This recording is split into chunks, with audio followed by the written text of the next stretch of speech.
بسم الله الرحمن الرحيم. سأل سائل بعذاب واقع للكافرين ليس له دافع من الله ذي المعارج تعرج الملائكة والروح إليه في يوم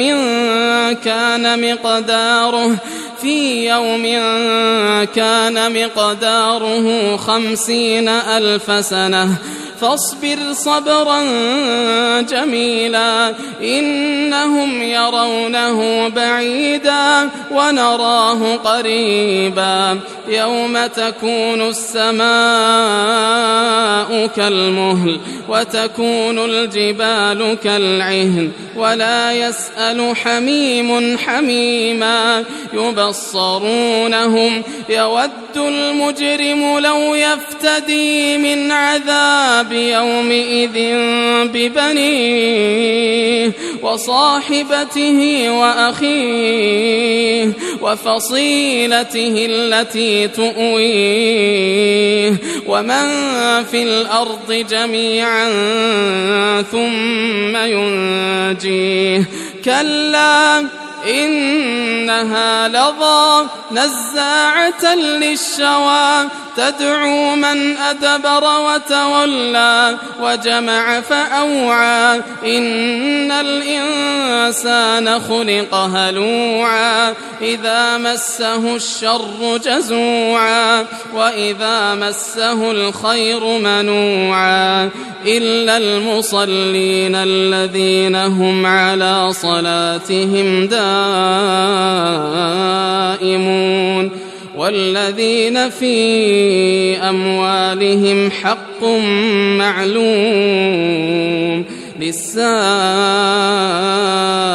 والمحروم والذين يصدقون بيوم الدين والذين هم من عذاب ربهم مشفقون إن عذاب ربهم غير مأمون والذين هم لفروجهم حافظون إلا على أزواجهم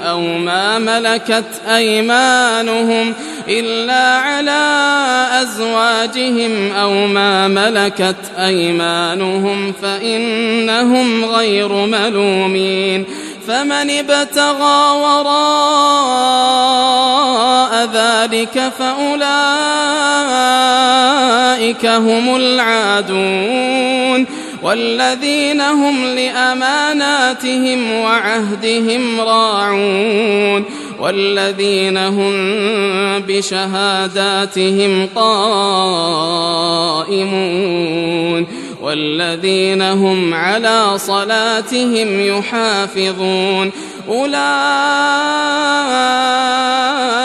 في جنات مكرمون فما للذين كفروا قبلك مهطعين عن اليمين وعن الشمال عزين أيطمع كل امرئ منهم أن يدخل جنة نعيم كلا إنا خلقناهم